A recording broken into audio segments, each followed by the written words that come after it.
going to do? I'll tell you what I'm going to do. I'm going over there and see what's the matter with their phone. It's busy. That's all that's the matter with it. Did it occur to you that it might be off the hook? Why would it be off the hook? That's what I'm going to find out. Now, Bert, there's no reason to think that people Please, it's a pretty peculiar situation, isn't it, when the injured party is trying to avoid me. Not that he doesn't make a practice of trying to avoid me. Now, look, Bert, I don't want you to go over there when you're angry. This is Talkback. Our drama for this program is called A Question of Repairs. Our guest is the Reverend Ernest Dixon, staff member, Board of Education of the Methodist Church. Later, Miss Lisa Sergio and Mr. Merle Emery will be asking Mr. Dixon questions raised by our play.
Sons and fathers, we all fight for our rights. But when the fight is over, sometimes we wonder if it was really necessary.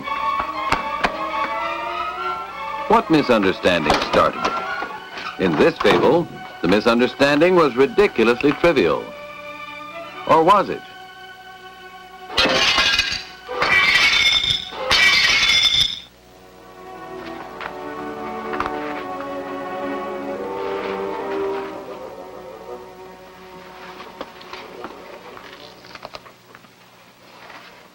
I'd call the police. I can handle this. I've never seen such violence. His father will have those windows replaced. Now, the next time it might be a gun. There won't be a next time. Well, that Powers boy has got to be watched. I'll watch him. If his own father can't teach him deportment, I can. And you haven't heard the end of this either, young man. It's still busy. You don't think they're calling the police? I don't think it helps for you to get hysterical. What's happened to you, Louis? You've become a delinquent. The boy was provoked. Look at that leg. Look at that bruise. It was a question of self-defense. Well, that isn't entirely true. There's never any need for an argument to end in violence. I want you to watch me.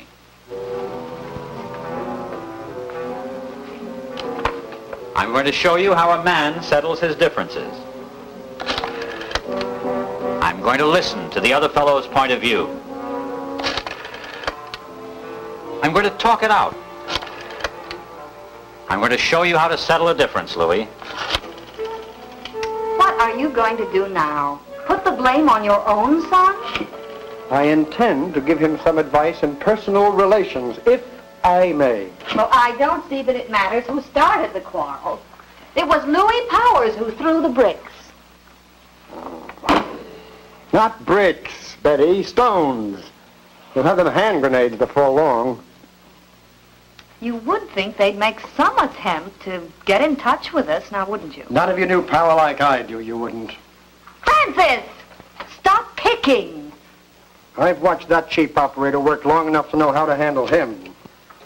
If you don't want your son to be a smart aleck, I would talk a little less freely about how I feel about my business competitors if I were you. If I can't talk freely in the privacy of my own home without being quoted in the school playground, there is something seriously amiss with that boy's education. I just mean that How I feel about my business competitors and how he gets into trouble are two entirely different matters. He just might repeat the Entirely different and separate matters, and one has nothing to do with the other. Oh, Henry.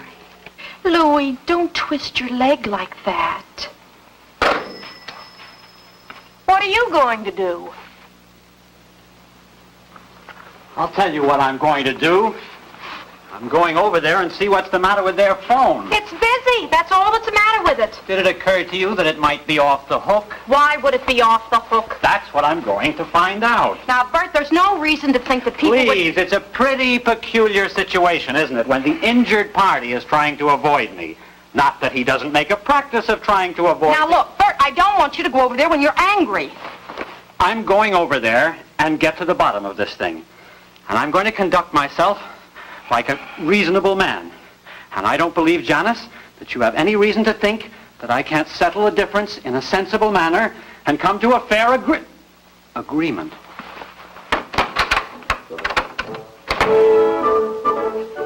Louis. Louis, your leg. This will be brief, dignified, and effective. I won't be late for dinner.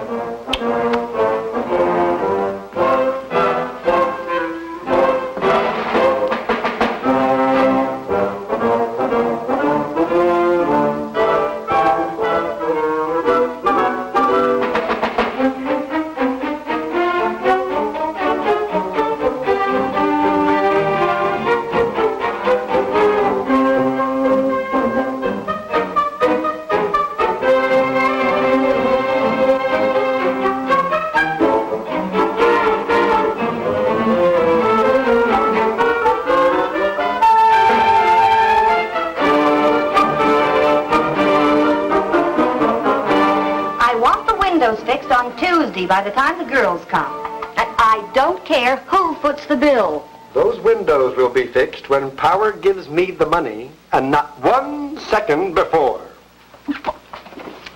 What possible difference could it make? It's a matter of principle, and it makes all the difference in the world. Well, I wish you would explain that to the neighbors. I'll be very glad to explain it to anybody who wants to know the truth, the real truth. He thinks I'll get fed up and put the windows in myself. Then he can forget the whole thing, huh? Well, I'd like to forget the whole thing.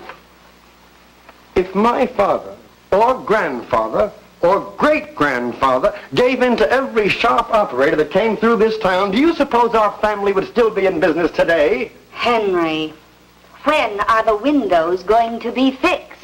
Whenever he's got me convinced, it's my business to do it. Do you think that's likely to happen? Why not? I've got an open mind. Any time you want to talk with me, Mr. Williams, I said, any time you want to talk with me, I'd be more than willing to discuss it. That's exactly what I said. I'm getting tired of all this fuss over 2 little broken windows. I told Williams just yesterday, and these are my I don't care what you told him. You've got an obsession. I'll show that stuffed shirt I can be reasonable if it takes 20 years. Your son broke the windows. It was not his fault. He was victimized. He was driven to it. It was a gesture of self-respect. Where are you going? I have an appointment.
reason in the world would I be embarrassed?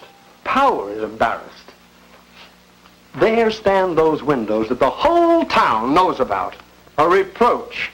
A constant and silent reproach to the kind of man he is and the kind of business he runs. What does his business have to do with it? I'll tell you the kind of man he is. He's a snob. A desperate snob who'll stop at nothing to protect his inherited interests. And would you like to know why? Because in a free situation he couldn't compete. That's why. That's exactly why. Don't think fellows of his kind haven't been around here before, underbidding, because they don't mind doing inferior work. What stake does he have in this town? His great-grandfather didn't build any buildings here. Oh, wouldn't he love to get those windows repaired now? But he doesn't dare. He can't lose face. I got him on the run, and I'm going to run him until he's ragged.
Mr. Dixon, judging by the way in which those two little boys turned around instinctively when that last stone crashed the glass, would you say that they operate at a much closer range of understanding than adults?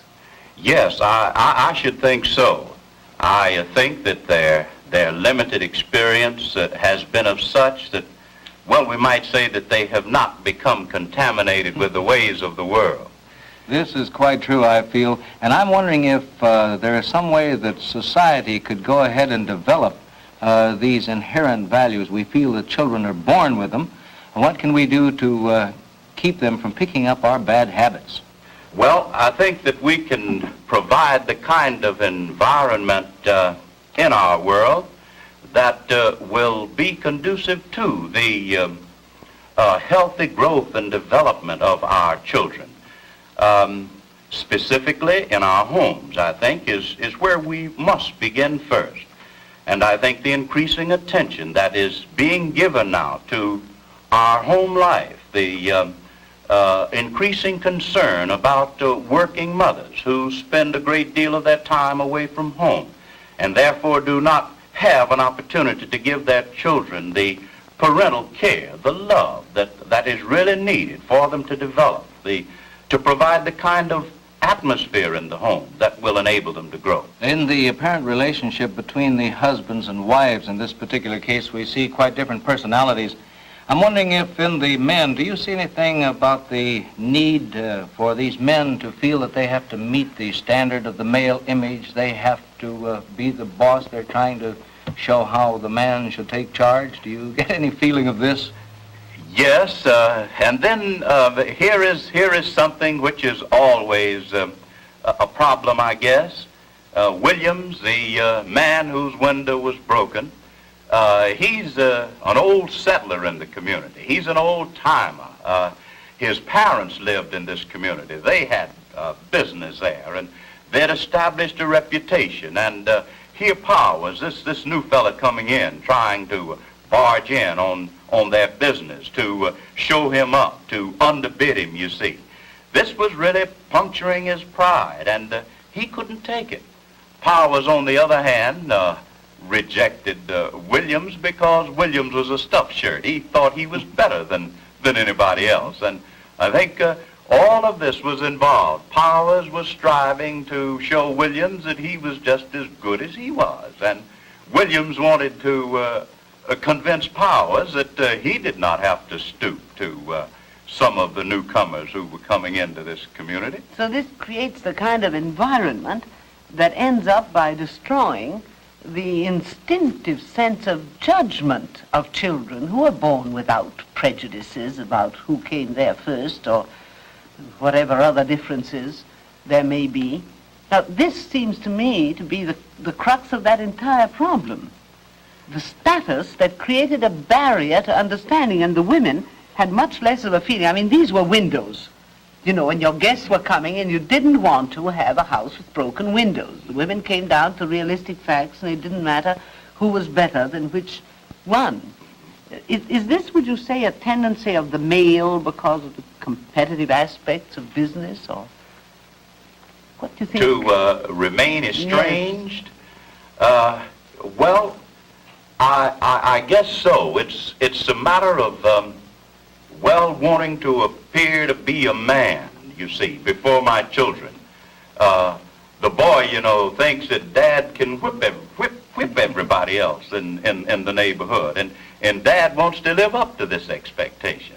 The mother, you know, feels that, well, if she's really in love with her husband, she should and ought feel that her husband is the finest person in the world.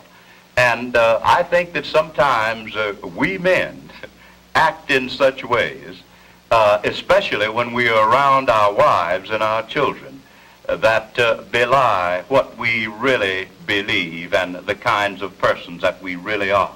This is not to say that always we women, since I'm here the only spokesman for all of them, are better. But is it not a fact that because the woman deals almost always with so many of the immediate human realities, now she was trying to put a bandage on that injured leg. The other woman was the person, you noticed, who got up on a stepladder and began to repair the window. Yes. You never saw the men doing any of these charming things. They were just going off their heads saying, well, now he'll listen to me. Is it not this closeness of the woman to some of the realities, the more human realities, that gives her a better understanding? Well, definitely so. And then a woman is not out in the workaday world where I hope I'm not overdrawing the situation, but it's in so many instances, it's a sort of a dog-eat-dog existence. It's persons coming up saying, what can I do you for today? And a man's got to always be on his guard, lest he be taken by someone.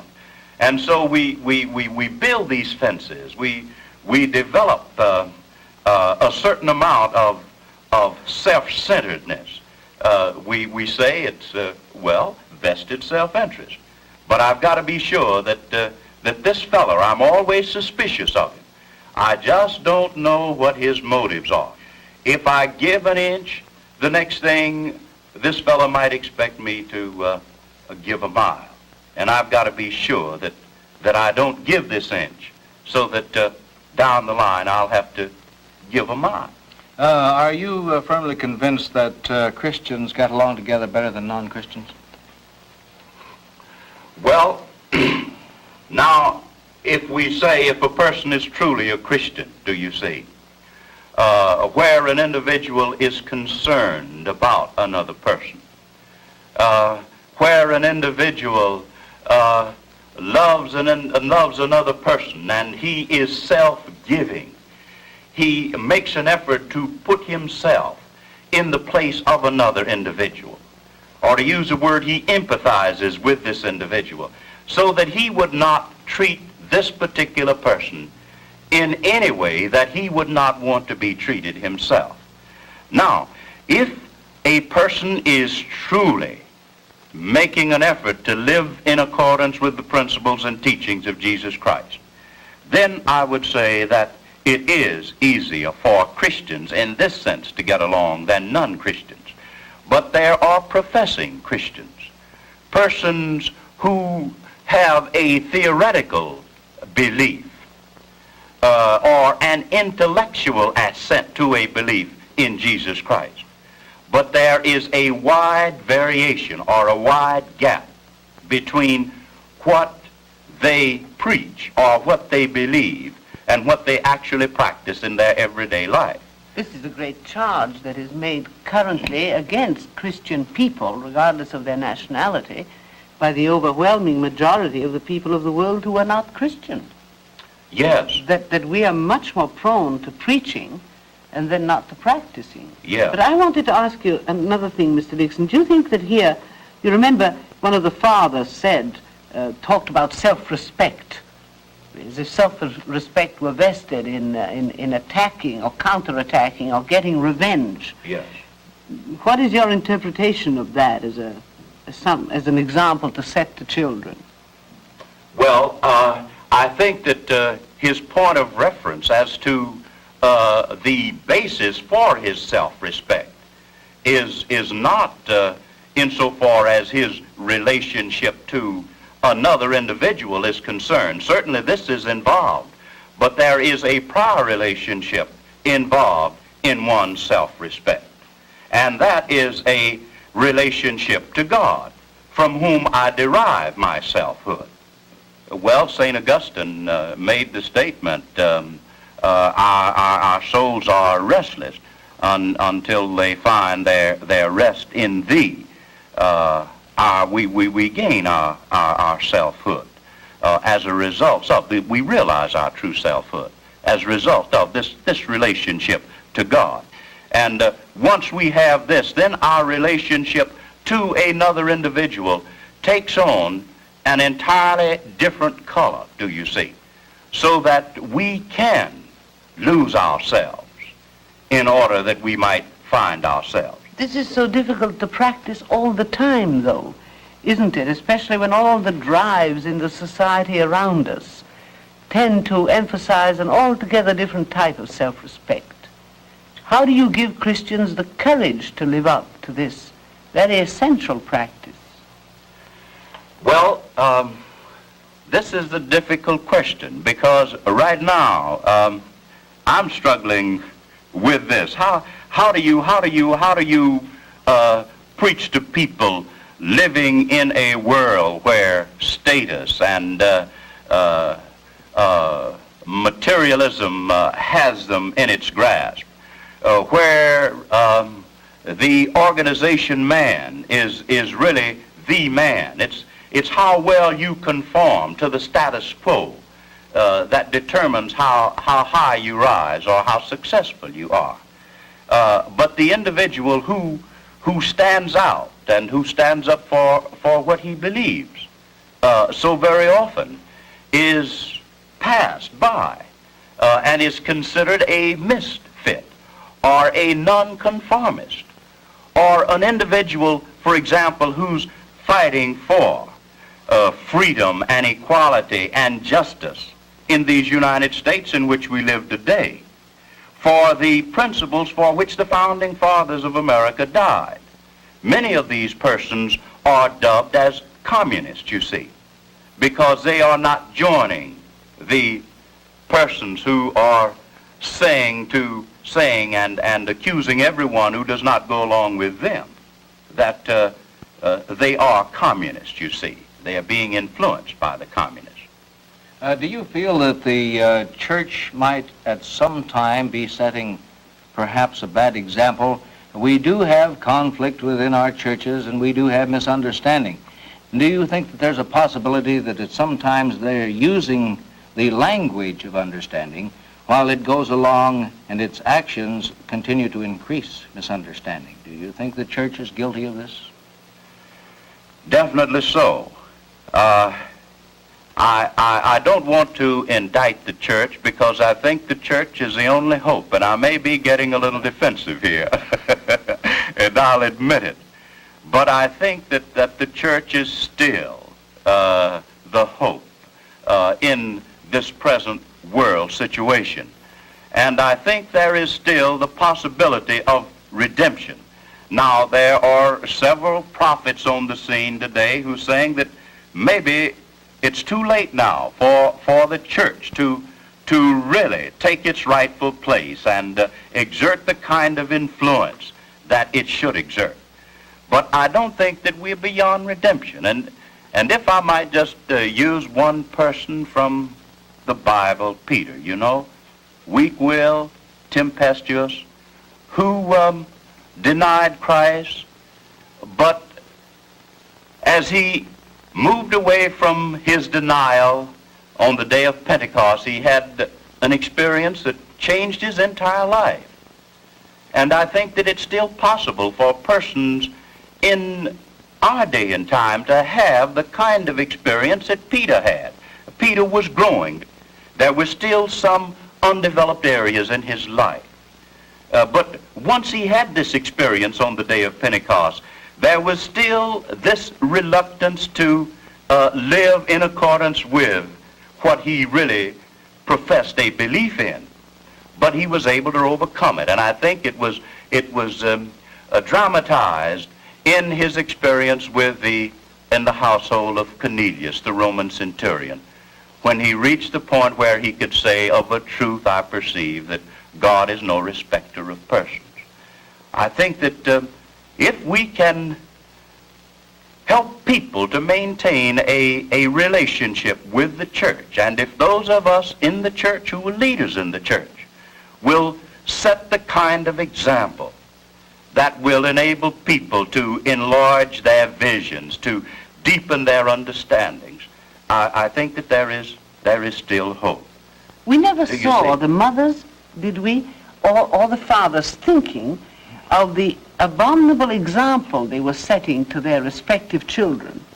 Only once she said, one of the wives said to the husband, "Now don't talk that way in front of the child." And then he said, "I must have freedom in my own home." Yes. Now, isn't it a very bad thing when parents, even for a brief moment, lose the sense of the responsibility they have in setting a good example to their children?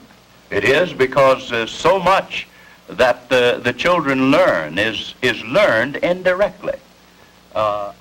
This discussion isn't finished until you have thought through to your satisfaction the questions which Miss Sergio, Mr. Emery, and Mr. Dixon have been considering. Perhaps you will want to continue to think and talk about the issues which Talkback is raising. Talkback is a public service program presented by this station and the churches of your community. It was produced in cooperation with the National Council of Churches as a contribution of the Methodist Television Ministry.